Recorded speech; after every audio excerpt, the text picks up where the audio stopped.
Online पैसे transfer करने के लिए आईएमपीएस, आरटीजीएस, एनईएफटी और यूपीआई का इस्तेमाल किया जाता है, लेकिन इनके बारे में काफी सारे लोगों को पता नहीं होता है। सो आज के इस वीडियो में मैं आपको बताने वाला हूं आईएमपीएस, एनईएफटी, आरटीजीएस और यूपीआई क्या होता है और इनका इस्तेमाल कैसे किया जाता है। तो चलिए शुरू करते हैं।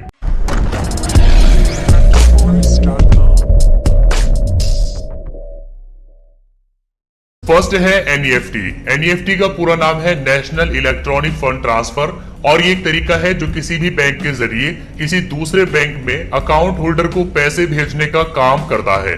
ये फैसिलिटी नवंबर 2005 को शुरू की गई थी। जिस आदमी को पैसा भेजा जाना है उसे आपको पहले अपनी नेट बैंकिंग में एज ए बेनिफिशियरी ऐड करना होगा। साथ ही आपको उसकी बैंक डिटेल्स मालूम होनी चाहिए। इसके तहत बेनिफिशियरी अकाउंट होल्डर का नाम, अकाउंट नंबर और जिस ब्रांच में उसका अकाउंट है उसका आईएफएससी कोड आपको पता होना चाहिए। एक बार जब आप नेट बैंकिंग में बेनिफिशियरी को ऐड कर देते हैं तो उसके बाद आप एनईएफटी से ट्रांसफर कर सकते हैं। एनईएफटी से आप 1 रुपए से लेकर 25 लाख रुपए तक ट्रांसफर कर सकते हैं। एनईएफटी की टाइमिंग है रोजाना सुबह 7 बजे से लेकर शाम 7 बजे तक। इस बीच में आप कभी भी एनईएफटी कर सकते हैं। अगर आप इसके बाद या इससे पहले एनईएफटी करेंगे तो वो अगले वर्किंग डे में ही प्रोसेस होगी। एनईएफटी से पैसे भेजने में 3 घंटे तक का टाइम लगता है, कभी कभी इससे ज्यादा टाइम भी लग जाता है। बात करते हैं एनईएफटी के चार्जेस की। अगर आप एनईएफटी के जरिए 10,000 रुपए तक किसी को सेंड करते हैं तो उसमें आपसे ₹2.50 प्लस सर्विस टैक्स चार्ज किया जाता है। अगर आप किसी को 10,000 रुपए से लेकर 1 लाख रुपए तक ट्रांसफर करते हैं तो उसमें आपसे ₹5 प्लस सर्विस टैक्स चार्ज किया जाता है। अगर आप किसी को 1 लाख रुपए से लेकर 2 लाख रुपए तक ट्रांसफर करते हैं तो उसमें आपसे ₹15 प्लस सर्विस टैक्स चार्ज किया जाता है। और अगर आप किसी को 2 लाख रुपए से लेकर 5 लाख रुपए तक ट्रांसफर करते हैं तो उसमें आपसे ₹25 प्लस सर्विस टैक्स चार्ज किया जाता है। और अगर आप किसी को 5 लाख रुपए से ज्यादा एनईएफटी के जरिए ट्रांसफर करते हैं तो उसमें आपसे ₹25 प्लस सर्विस टैक्स चार्ज किया जाता है। सेकंड है आरटीजीएस। आरटीजीएस का फुल फॉर्म होता है रियल टाइम ग्रोस सेटलमेंट। ये एक कंटिन्यूअस रियल टाइम प्रोसेस है फंड सेटलमेंट का, जिसमें फंड्स को इंडिविजुअली और ऑर्डर बाय ऑर्डर के बेसिस पर बिना नेटिंग के एक अकाउंट से दूसरे अकाउंट पर भेजा जाता है। अगर मैं आपको सिंपल सी भाषा में बताऊं तो ये एक ऐसा ऑनलाइन बैंकिंग मेथड है जहां की पैसे को एक बैंक से दूसरे बैंक तक बिना किसी वेटिंग पीरियड के भेजा जाता है। आरटीजीएस आप ऑनलाइन भी कर सकते हैं और आप ऑफलाइन भी कर सकते हैं। ऑनलाइन मेथड के लिए पहले आपको अपनी इंटरनेट बैंकिंग में आरटीजीएस के लिए बेनिफिशियरी ऐड करना होगा। बेनिफिशियरी ऐड करने के लिए जिसको आप पैसे ट्रांसफर कर रहे हैं उसका नाम, उसका अकाउंट नंबर और उसकी ब्रांच का आईएफएससी कोड पता होना चाहिए। आप बेनिफिशियरी ऐड करेंगे, उसके बाद बेनिफिशियरी एक्टिवेट हो जाएगा तो आप आरटीजीएस के जरिए किसी को भी पैसे सेंड कर सकते हैं। एनईएफटी में पैसे ट्रांसफर करने की कोई लिमिट नहीं है, आप कम से कम 1 रुपया भी ट्रांसफर कर सकते हैं। लेकिन आरटीजीएस में पैसे ट्रांसफर करने की मिनिमम एक लिमिट है, यानी कम से कम 2 लाख रुपए आप आरटीजीएस के जरिए ट्रांसफर कर सकते हैं और ज्यादा की कोई लिमिट नहीं है। बात करते हैं आरटीजीएस के चार्जेस की। तो अगर आप 2 लाख रुपए से 5 लाख रुपए के बीच में ट्रांसफर करते हैं तो ₹30 per transaction plus service tax आपसे लिया जाएगा। और अगर आप 5 लाख रुपए से ज्यादा ट्रांसफर करते हैं आरटीजीएस के जरिए तो आपसे ₹55 प्लस सर्विस टैक्स चार्ज किया जाएगा। आरटीजीएस की टाइमिंग शुरू होती है सुबह 9 बजे से शाम 4:30 बजे तक और सैटरडे को सुबह 9 बजे से दोपहर 2 बजे तक। थर्ड है आईएमपीएस। आईएमपीएस का फुल फॉर्म है इमीडिएट पेमेंट सर्विस। इसे हम हिंदी में कह सकते हैं तत्काल भुगतान सेवा। आईएमपीएस एक ऐसा बैंकिंग पेमेंट सिस्टम है जिसके तहत आप रियल टाइम में पैसे को एक अकाउंट से दूसरे अकाउंट में ट्रांसफर कर सकते हैं। जहां एनईएफटी और आरटीजीएस में पैसे भेजने में थोड़ा टाइम लगता है तो वहीं आईएमपीएस के जरिए पैसे भेजने पर ये इमीडिएट ही कंप्लीट हो जाता है। आईएमपीएस से आप 2 तरीकों से पैसे ट्रांसफर कर सकते हैं, या तो आपके पास सामने वाले की बैंक डिटेल्स होनी चाहिए या फिर उसकी एमएमआईडी और उसका मोबाइल नंबर होना चाहिए। अगर बात करें आईएमपीएस के चार्जेस की तो इसके चार्जेस सेम एनईएफटी वाले होते हैं। आईएमपीएस के जरिए आप पर डे 1 लाख रुपए तक ट्रांसफर कर सकते हैं, इससे ज्यादा आप आईएमपीएस के जरिए ट्रांसफर नहीं कर सकते। आईएमपीएस की टाइमिंग 24 आवर्स है, आप 24 घंटे में कभी भी आईएमपीएस के जरिए पैसे ट्रांसफर कर सकते हैं। फोर्थ है यूपीआई। यूपीआई का पूरा नाम है यूनिफाइड पेमेंट इंटरफेस। ये एक ऐसा तरीका है जिसकी मदद से आप किसी भी टाइम अपने अकाउंट से किसी को भी पैसे ट्रांसफर कर सकते हैं। यूपीआई को शुरू करने की पहल एमपीसीआई की तरफ से हुई है। MPCI का पूरा नाम है national payment corporation of India. ये वो ऑर्गेनाइजेशन है जो कि फिलहाल मैनेज करती है इंडिया के सभी बैंक्स के एटीएम को और उनके बीच में हो रहे इंटर बैंक ट्रांजैक्शन को। जैसे कि मान लीजिए आपके पास HDFC बैंक का एटीएम कार्ड है और आप स्टेट बैंक ऑफ इंडिया के एटीएम में जाकर के पैसे निकाल लेते हैं, तो इन बैंक्स के बीच में हो रही सभी ट्रांजैक्शन का ध्यान MPCI रखता है। इसी तरीके से यूपीआई की मदद से आप अपने एक बैंक अकाउंट से सामने वाले के अलग बैंक में पैसे ट्रांसफर कर सकते हैं। यूपीआई से पैसे भेजने की एक लिमिट है, आप पर डे 10 ट्रांजैक्शन या फिर 1 लाख रुपए ही सेंड कर सकते हैं। यूपीआई से पैसे ट्रांसफर करने की एक छोटी सी फीस लगती है 50 पैसा। यूपीआई की टाइमिंग भी 24 आवर्स है, 24 घंटे में आप कभी भी यूपीआई से पैसे ट्रांसफर कर सकते हैं। लेकिन यूपीआई को यूज करने के लिए आपके पास कोई ऐसा एप्लीकेशन होना चाहिए जो यूपीआई को सपोर्ट करता है। इसके लिए आप भीम एप्लीकेशन, फोन पे, गूगल पे, पेटीएम या किसी भी बैंक का अपना यूपीआई एप्लीकेशन आप डाउनलोड कर सकते हैं और उसमें आप अपने यूपीआई की सेटिंग कर सकते हैं। उसके बाद आप यूपीआई से पैसे ट्रांसफर कर सकते हैं। चलिए मैं आपको प्रैक्टिकली दिखाता हूं कि आप IMPS, NEFT और RTGS का इस्तेमाल कैसे कर सकते हैं। पहले हम अपनी नेट बैंकिंग में लॉगिन कर लेते हैं। नेट बैंकिंग में लॉगिन करने के बाद आपको फंड ट्रांसफर पर क्लिक करना होगा। यहाँ पर आपको फंड ट्रांसफर करने के सभी ऑप्शंस मिल जाएंगे। देखिए यहाँ पर ये IMPS का ऑप्शन है, यहाँ पर NEFT और ये RTGS है। तो फंड ट्रांसफर करने के लिए पहले हमें एक बेनिफिशियरी ऐड करना होगा। बेनिफिशियरी ऐड करने के लिए रिक्वेस्ट पर क्लिक करेंगे, ऐड ए बेनिफिशियरी पर क्लिक करेंगे। यहाँ पर आपके सामने ऑप्शन आ जाएगा NEFT, RTGS और IMPS। यहाँ गो पर क्लिक करेंगे।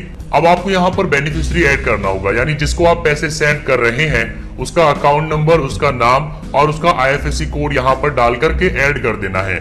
पहले यहाँ पर हम उसका अकाउंट नंबर डालेंगे, यहाँ पर अकाउंट नंबर को कंफर्म करेंगे, यहाँ पर बेनिफिशियरी अकाउंट टाइप चूज करेंगे और यहाँ पर IFSC कोड डालेंगे, जिसके लिए यहाँ पर क्लिक करेंगे। यहाँ पर आपको IFSC कोड डालना होगा। अगर आपको IFSC कोड नहीं पता है तो आप यहाँ पर बैंक नेम, यहाँ पर ब्रांच नेम डालेंगे और आप उससे सर्च कर सकते हैं। यहाँ पर मैं IFSC कोड डाल देता हूँ। इसके बाद सर्च पर क्लिक करेंगे और यहाँ से इसको सिलेक्ट कर लेंगे। IFSC कोड यहाँ पर आ चुका है। इसके बाद यहाँ पर हम बेनिफिशियरी का नेम डालेंगे। बेनिफिशियरी की ईमेल आईडी आप यहाँ पर डाल सकते हैं। इसके बाद ऐड पर क्लिक करेंगे। यहाँ पर एक नोटिफिकेशन आ जाएगा कि बेनिफिशियरी ऐड करने के बाद 24 घंटे के अंदर अंदर आप मैक्सिमम 50,000 रुपए ही ट्रांसफर कर सकते हैं। इससे ज्यादा आप 24 घंटे के बाद ही ट्रांसफर कर पाएंगे। ओके पर क्लिक करेंगे। अब यहाँ पर हमें सारी डिटेल्स को देख लेना है और इसके बाद कंफर्म कर देना है। कंफर्म पर क्लिक करने के बाद यहाँ आपको अपना मोबाइल नंबर चूज करना होगा और कंटिन्यू करना होगा। आपके मोबाइल नंबर पर एक OTP भेजा गया है, वो OTP आप यहाँ पर डालेंगे और कंटिन्यू करेंगे तो ये बेनिफिशियरी यहाँ पर कंफर्म हो जाएगा। एक बार बेनिफिशियरी कंफर्म करने के बाद अगले 3 घंटे में वो एक्टिवेट हो जाता है। एक्टिवेट होने के बाद वो आपको यहाँ इंक्वायरी में मिलेगा। इंक्वायरी में जाएंगे और यहाँ view delete list of beneficiaries पर क्लिक करेंगे। यहाँ व्यू पर क्लिक करेंगे तो आपके सामने बेनिफिशियरीज की एक लिस्ट आ जाएगी, जहां से आप उस बेनिफिशियरी को डिलीट भी कर सकते हैं और मॉडिफाइड भी कर सकते हैं। एक बार बेनिफिशियरी ऐड हो जाने के बाद आप फंड ट्रांसफर कर सकते हैं। फंड ट्रांसफर पर क्लिक करेंगे तो आपको यहाँ पर सभी ऑप्शन मिलेंगे। IMPS करने के लिए आप यहाँ गो पर क्लिक करेंगे। यहाँ पर अपना अकाउंट चूज करेंगे। यहाँ पर बेनिफिशियरी का अकाउंट आप चूज करेंगे जिसको आप पैसे सेंड करना चाहते हैं। इसके बाद नीचे यहाँ पर आप अमाउंट डालेंगे, यहाँ पर कोई रिमार्क डाल देंगे और यहाँ से टर्म और कंडीशंस को एक्सेप्ट करके कंटिन्यू करेंगे। कंटिन्यू करते ही आपके पास एक OTP आएगा, आप वो OTP डालकर कंफर्म करेंगे तो अमाउंट ट्रांसफर हो जाएगा। IMPS आप 24 घंटे में कभी भी कर सकते हैं और आप एक दिन में IMPS के जरिए 1 लाख रुपए तक ट्रांसफर कर सकते हैं। दूसरा है यहाँ पर NEFT। अगर आप NEFT के जरिए पैसे ट्रांसफर करना चाहते हैं तो गो पर क्लिक करेंगे। सेम प्रोसेस रहेगा। यहाँ पर आप अपना बैंक अकाउंट नंबर चूज करेंगे, यहाँ पर बेनिफिशियरी का नेम चूज करेंगे, नीचे आएंगे, यहाँ पर अमाउंट डालेंगे जो आप ट्रांसफर करना चाहते हैं और नीचे यहाँ पर आप डिस्क्रिप्शन डालेंगे, कोई भी एक रीजन आप क्यों ट्रांसफर कर रहे हैं और नीचे यहाँ पर आप ट्रांसफर नाउ पर क्लिक करके इसको अभी ट्रांसफर कर सकते हैं और आप यहाँ पर इसको शेड्यूल भी कर सकते हैं कि बाद में ये ट्रांसफर हो जाए। यहाँ पर आप एक ऑप्शन चूज करेंगे, मोबाइल नंबर या ईमेल आईडी। यहाँ पर बेनिफिशियरी का मोबाइल नंबर डाल देंगे, उसके पास कंफर्मेशन मैसेज चला जाएगा। इसके बाद यहाँ एक्सेप्ट करेंगे और कंटिन्यू पर क्लिक करेंगे। कंटिन्यू पर क्लिक करने के बाद आपके पास एक OTP आएगा, आपको वो OTP डालना है और कंफर्म कर देना है। आपकी NEFT कंप्लीट हो जाएगी। NEFT के जरिए आप 1 रुपए से लेकर 25 लाख रुपए तक पर डे ट्रांसफर कर सकते हैं। NEFT आप सुबह 7 बजे से लेकर शाम के 7 बजे तक कर सकते हैं। तीसरा ऑप्शन है यहाँ पर RTGS का।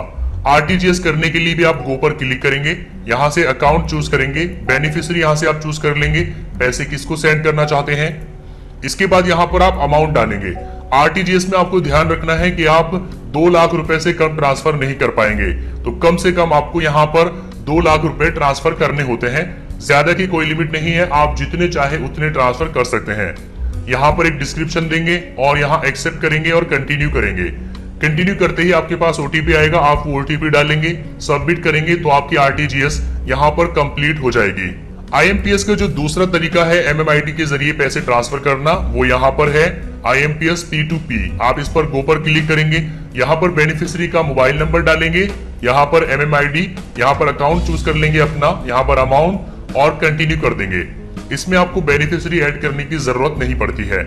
आईएमपीएस, एनईएफटी और आरटीजीएस का इस्तेमाल स्टेट बैंक ऑफ इंडिया की नेट बैंकिंग में कैसे करना है, चलिए मैं आपको ये भी दिखा देता हूँ। सबसे पहले जाएंगे ऑनलाइन SBI.com, लॉगिन पर क्लिक करेंगे, यहाँ से कंटिन्यू करेंगे, यहाँ पर अपना यूजर आईडी और पासवर्ड डालेंगे और लॉगिन करेंगे। लॉगिन पर क्लिक करते ही आपके सामने यहाँ पर स्क्रीन आ जाएगी। इसमें भी आप यहाँ पेमेंट ट्रांसफर पर क्लिक करेंगे। सबसे पहले आपको ऑप्शन मिलता है ऐड एंड मैनेज बेनिफिशियरी का, जिसको आप पैसे ट्रांसफर करना चाहते हैं। पहले आपको उसको एज ए बेनिफिशियरी ऐड करना होगा।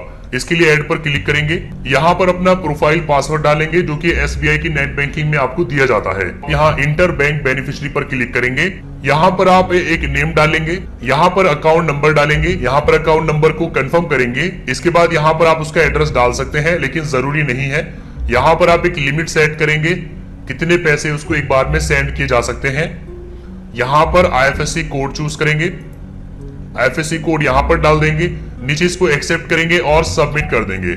सबमिट करते ही आपके पास एक ओटीपी आएगा, वो ओटीपी आपको डालना होता है और यहाँ पर बेनिफिशियरी ऐड हो जाता है। बेनिफिशियरी ऐड करने के बाद आप यहाँ व्यू पर क्लिक करके बेनिफिशियरीज को देख सकते हैं। यहाँ पर मैंने ऑलरेडी काफी सारे बेनिफिशियरीज ऐड किए हुए हैं। अब बात आती है एनईएफटी करने की, तो उसके लिए आप यहाँ अदर बैंक पर क्लिक करेंगे। यहाँ पर आपको 3 ऑप्शन मिलेंगे, आईएमपीएस, आरटीजीएस और एनईएफटी। इसमें से आप अगर एनईएफटी करना चाहते हैं तो एनईएफटी चूज करेंगे, प्रोसीड पर क्लिक करेंगे, यहाँ पर अमाउंट डालेंगे, कितने पैसे आप ट्रांसफर करना चाहते हैं, पर्पस चूज करेंगे, किस अकाउंट में आप पैसे ट्रांसफर करना चाहते हैं यहाँ से आप चूज कर लेंगे। जितने भी बेनिफिशियरीज आपने ऐड किए हुए हैं उन सब की यहाँ पर एक लिस्ट आ जाएगी। इसके बाद नीचे आएंगे, टर्म और कंडीशंस को एक्सेप्ट करेंगे और सबमिट पर क्लिक कर देंगे। सबमिट पर क्लिक करते ही आपके सामने एक पूरी डिटेल्स आ जाएगी, यहाँ से कंफर्म कर दीजिए। आपके पास एक ओटीपी आएगा, वो ओटीपी यहाँ पर डालकर कंफर्म कर दीजिए, पैसे ट्रांसफर हो जाएंगे। इन चारों में बस यही डिफरेंस है कि यूपीआई और आईएमपीएस से आप रियल टाइम में पैसे ट्रांसफर कर सकते हैं। जैसे ही आप ट्रांसफर करते हैं वैसे ही जिसके अकाउंट में आपने ट्रांसफर की है उसके अकाउंट में क्रेडिट हो जाते हैं, जबकि एनईएफटी में थोड़ा टाइम लगता है। और आरटीजीएस से भी आप रियल टाइम में पैसे ट्रांसफर कर सकते हैं, लेकिन आरटीजीएस से आपको कम से कम 2 लाख रुपए ट्रांसफर करने होते हैं। सो गाइस, आई होप कि अब तो आप समझ गए होंगे कि आईएमपीएस, एनईएफटी, आरटीजीएस और यूपीआई क्या होता है और इनका कैसे इस्तेमाल किया जाता है।